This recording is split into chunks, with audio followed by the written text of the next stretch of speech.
from Love Wrestling.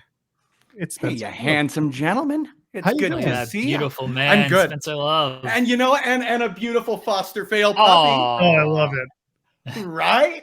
He's the sweetest. So he'll be hopping in. He gets very, very distracted when I'm hopped on. But to be honest with you, like, we know what the draw is here. It ain't me. So meet Rip. So first of all, thanks for joining us. You and I have a very funny history. We met while meeting Sean at SummerSlam in 2019. Thanks for grabbing a photo of us. A photo of you two. You've had such an interesting kind of movement through the professional wrestling world, and now with Love Wrestling as a wrestling promotion, it's completely different from when I met you and you were doing more interview and media-based programming. Talk to me about the decision you made to go into running shows. Man, in the best of ways, I sort of fell into it, for lack of a better way to put it. Like, I'm really trying to avoid the phrase, but I can't put it any better than, like, I just friggin' love professional wrestling, and any way that I can be involved with it outside of actually wrestling myself, like, consider me in, for lack of a better way. So, like, the content end of things for me was just a very not easy, but for me the easiest route to get into professional wrestling, whether it be covering the WWE or like local podcast stuff like that. And just through that, you start to build relationships, right? And that's been my favorite part of pro wrestling, whether on the content or the live event side. So we started Love Wrestling after we folded my previous site. That started in 2021. And then October of 2021, we just sort of, again, in the best of ways, fell into a couple of sponsors and a couple of individuals here with a local promotion that just wanted to run a show. So here we are. I got the bug after that. We started sourcing. Some personal life stuff sort of fell apart so that this could come together. There we go. So here we are. We've been running consistently since March of 2022. We've got a show exactly 9 days from now, exactly 8 days from now. We're running twice monthly now, which is pretty cool. And yeah, like you said, it's a bit of an interesting route because for my end of things, Joel, like none of it was planned out to end up like this, you know? And on top of that, you've seen a lot of success partnering with the Rec Room in Edmonton. How did the deal come about? I mean, clearly there's been a successful run of shows. So what got you guys to that deal and your relationship with the Rec Room? Dude, you don't do anything great without luck. You really don't. And to be honest with you, I am very, very lucky that I know great people because, frankly, our deal with the Rec Room came about because of one of the guys that we're working with. So that came about, like I said, about September of 2021. And then in November after that, after the success that we did have with that first show, it just was a natural fit after that. The show itself was great. We did really well for ticket sales, albeit while the Omicron variant or whichever variant at that point was kicking up. So did well on ticket sales, proved we were able to run like a safe event during that. Numbers kicked up a little bit more. So we didn't end up kicking off the official contract until March, but it was pretty quick after that we locked in for 2023. And frankly, like nothing's official, but the longer we can keep running there, it's such a great venue. It's got a bunch of great people in the management, the staff, and everything in between. And it's just cool as shit as far as it goes for like an actual show experience itself. Like a lot of pro wrestling shows, you don't really get that tiered venue and you don't really get sort of that 360 view, that real like theater in the round feel for it. So it's, I really love running there, but to be honest with you, man, like it ain't any skill on my end as far as that goes. That one was all luck. What's been the most difficult part to running everything for you? Journalists, man. Wait a minute. The dirt sheets. Fair. Honestly, you know what? It's so cool to get to say because the biggest issues that we've really run into have been like logistical shit, which is a problem. Like when flights get canceled the day before and stuff like that, it sucks. But coming into it, man, like you hear about the politics, and I'm sure all of us have seen some level of evidence of the politics in pro wrestling and maybe the personalities clashing. And knock on wood, we really haven't experienced that in a lot of ways. We're really, really proud of not just the show, but the locker room we've got. Everybody is there to not just get themselves over, brother, but like put on the best possible show. And they're all pushing each other to have the best match of the night, not in any sort of malicious competition, but in a really positive, uplifting, I know I'm cheesy as all hell, but like a really positive, uplifting way with it, which frankly, I think is most, if not every promoter's biggest Rip, stop eating plastic. Every promoter's biggest concern is, you know, you can look at pretty well any roster. You know, you're talking on Collision prior to this, you asshole, I'm plugging everything. But you talk about Collision, a lot of the rumors out there, it's starting because personalities are clashing backstage. Really, really lucky that we haven't had that on our end. I was going to ask, does that mean that Love Pro Wrestling is going to start a second show? Hate Pro Wrestling, yeah, our offshoot brand. It's going to be the darker, edgier. It'll be like that third hour of Raw. Can you make that your Halloween show? You rebrand for the night to Hate Pro Wrestling, and everything is just like dark and brooding. I think that'd be excellent. I actually think it'd be excellent. It'd be really fun to do just dumb stuff like that. To be honest with you, like silly as it might sound, but that's been my favorite part of pro wrestling, is just diving more into that sort of like dumb, wacky stuff. Like we did a show last month that featured a full-on tax evaluation segment, which if you had told me 2 years ago we were going to do, I would have looked at you and said, that's the silliest thing I've ever heard, but it rocked. It was awesome. And getting to dive into like that, just, I can't put it any better. The wackiness of professional wrestling, it's the shit. I mean, wrestling, you can, for better or worse, kind of get away with anything, and just it's chalked up to, hey, it's pro wrestling. So don't give Joe Pearl any credit for Hate Pro Wrestling, by the way. Just do it. Claim it was all your idea. And oh yeah, I've actually, so I'm filing the trademark as we speak. There we go. See, give Joe Pearl absolutely nothing. And we can blame all these independent contractors. File your paperwork early. We can blame like JPJ, and that's the reason you need to have the brand split, because you know those two are just the two beards, just they're volatile, causing too much trouble. That's exactly what it is.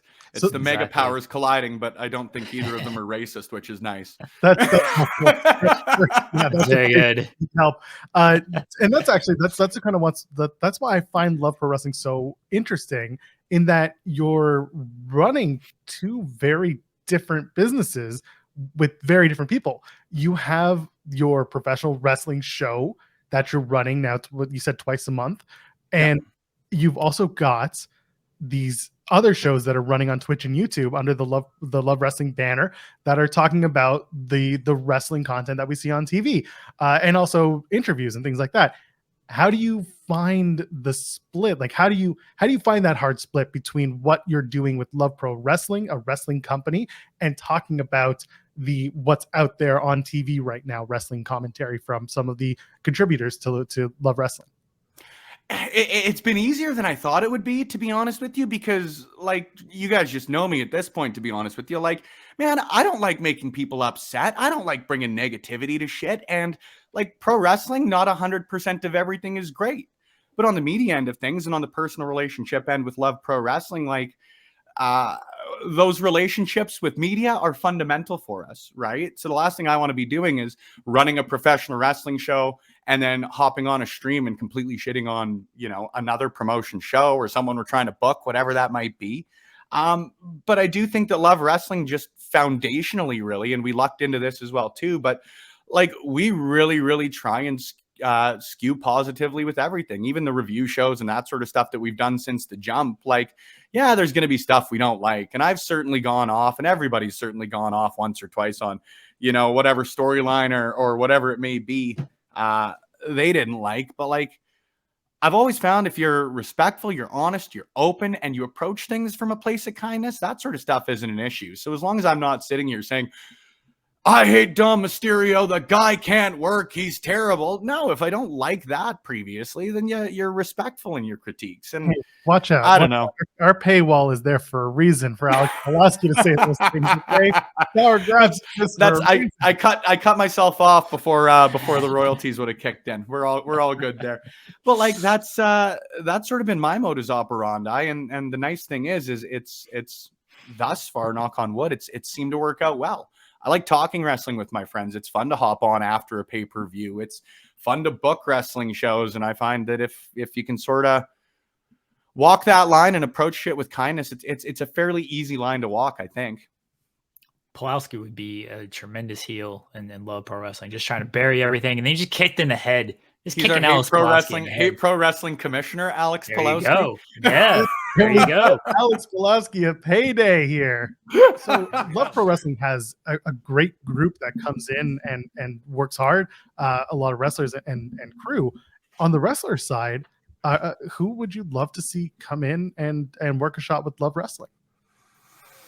There are a lot of people. There really, really are. Like the Canadian Indies, Joel, I'm preaching to the choir here, man, but like it's better than ever. I really don't have a better way to put it.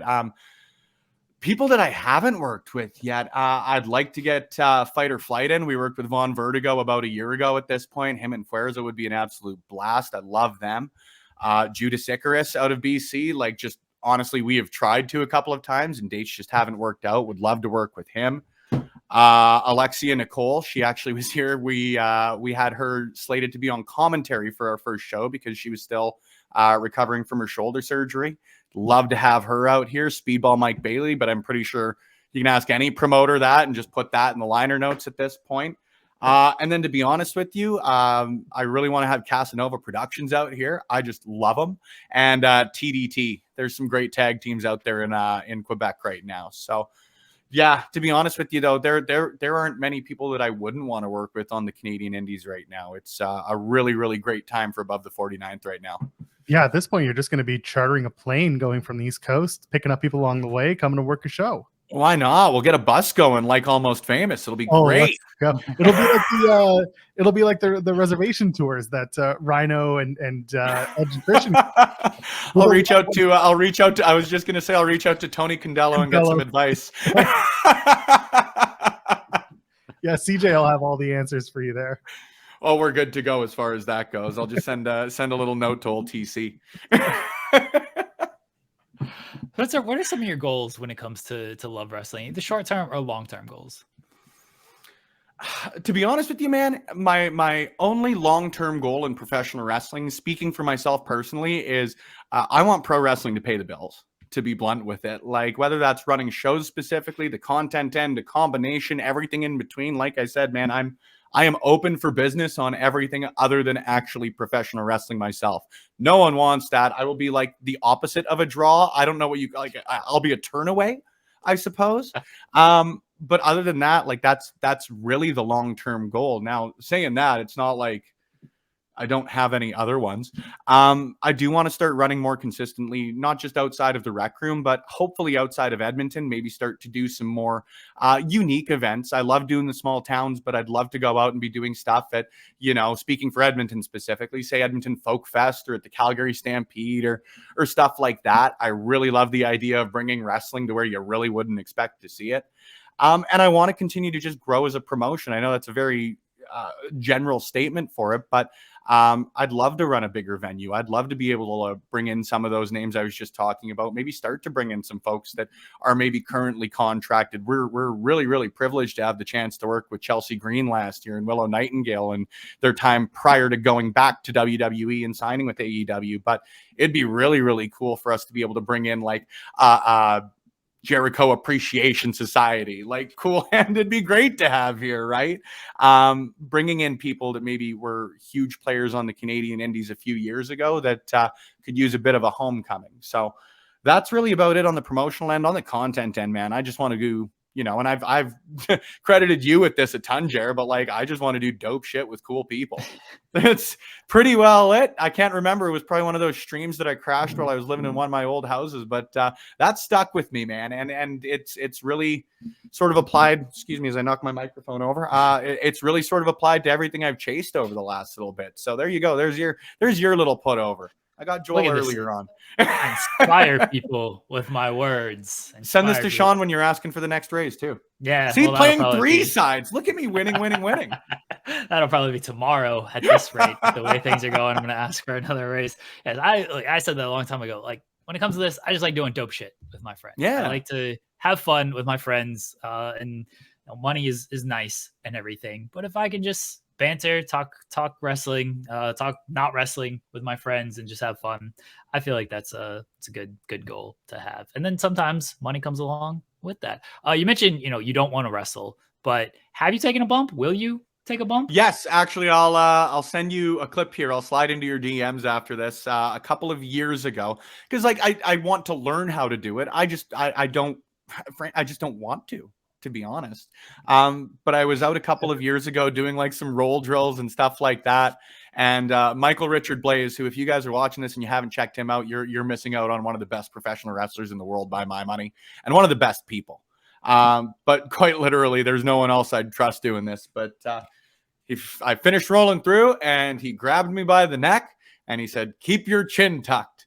And I said, "Okay." And he hit me with a brain buster. And that's the only like official bump I've ever taken.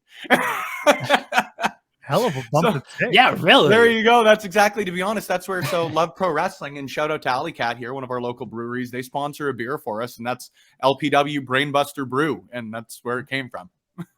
Nice. I didn't know that you guys had a beer going. Oh yeah, absolutely, man. I'll see you next month, correct? Forbidden Door? Yeah, that's Yes. the plan. Yeah. Gorgeous. Well, I will do whatever I can to be able to get you some LPW Brainbuster Brew in the old carry-on suitcase.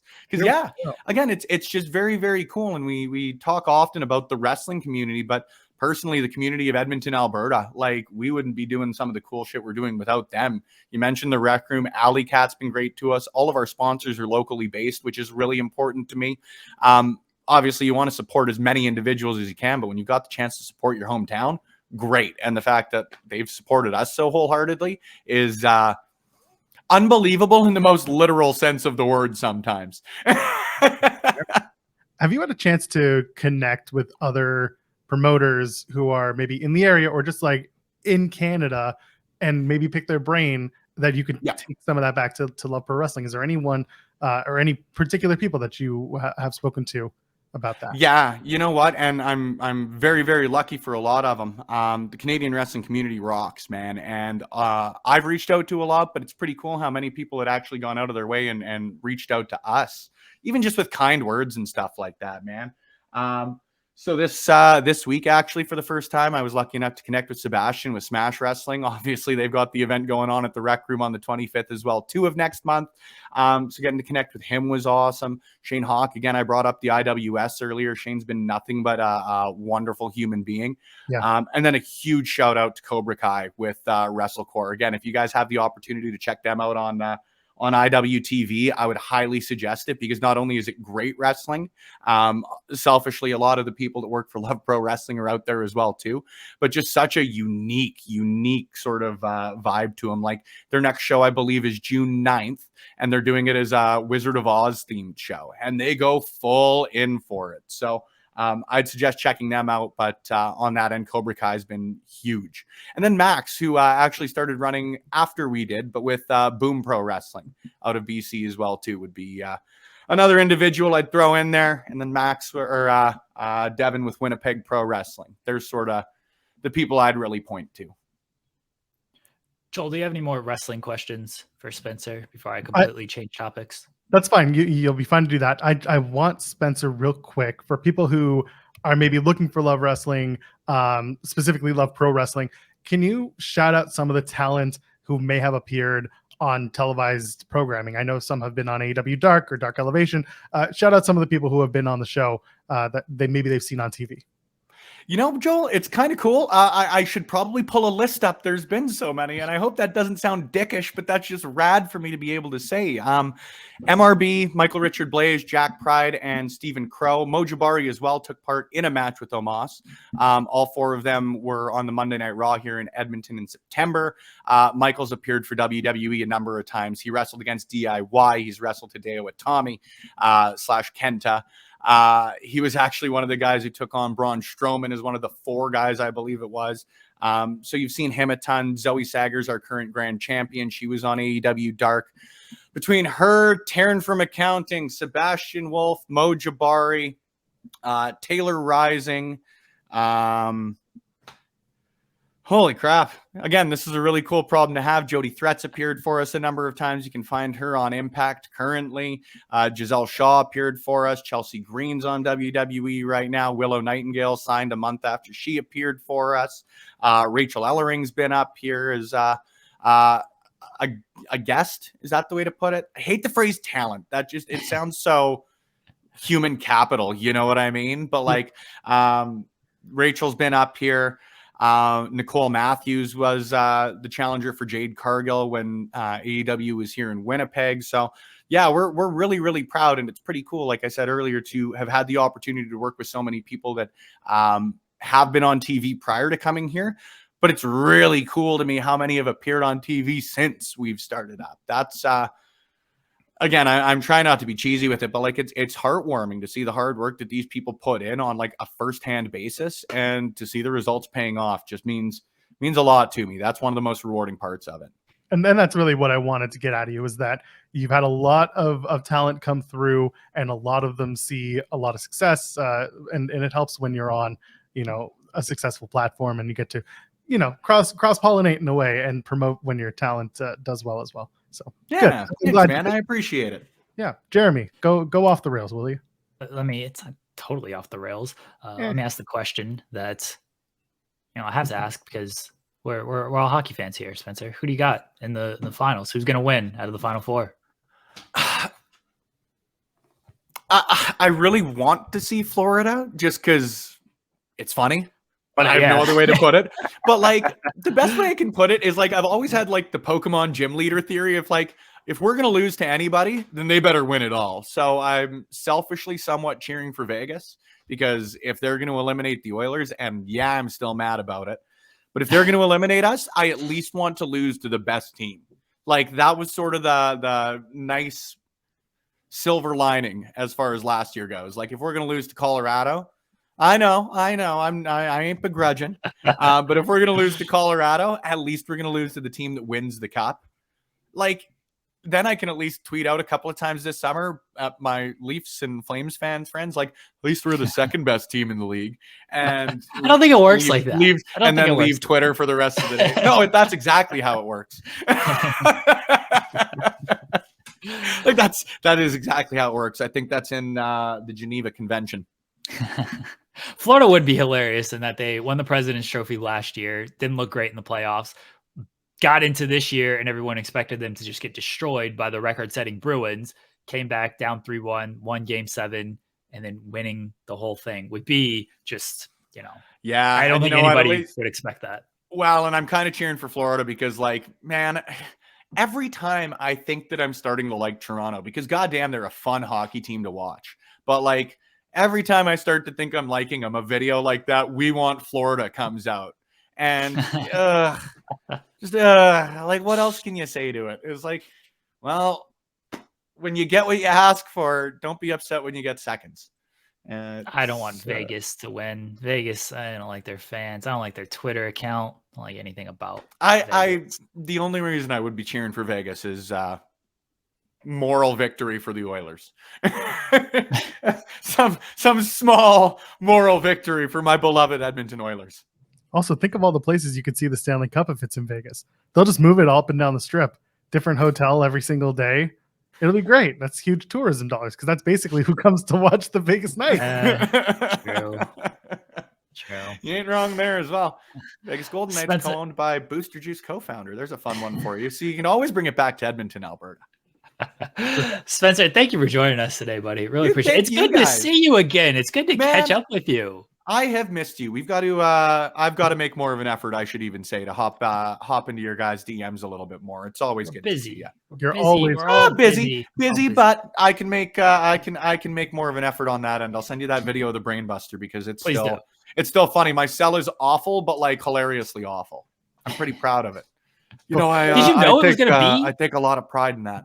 Did you know it was going to be a brain buster? Because he said just tuck your chin, and it could just have been a regular suplex. The only reason I sort of assumed is like that's been his finisher for years and years and years. So sort of could have taken a guess, but like sort of expected it to be like a nice little tee-hee where it's like, oh, I've got Spencer. There you go. And then it was, oh, I got Spencer, and there you go. So A little bit of a different story than I was expecting. Before you Let run everyone away, know. yeah, let them know the upcoming shows for Love Pro Wrestling and everything else that's going on out there. Yeah, so May 25th, the last Thursday of the month, we are at the Rec Room for the first half of back-to-back nights. We're running shows in conjunction with the Clandestine Wrestling Society.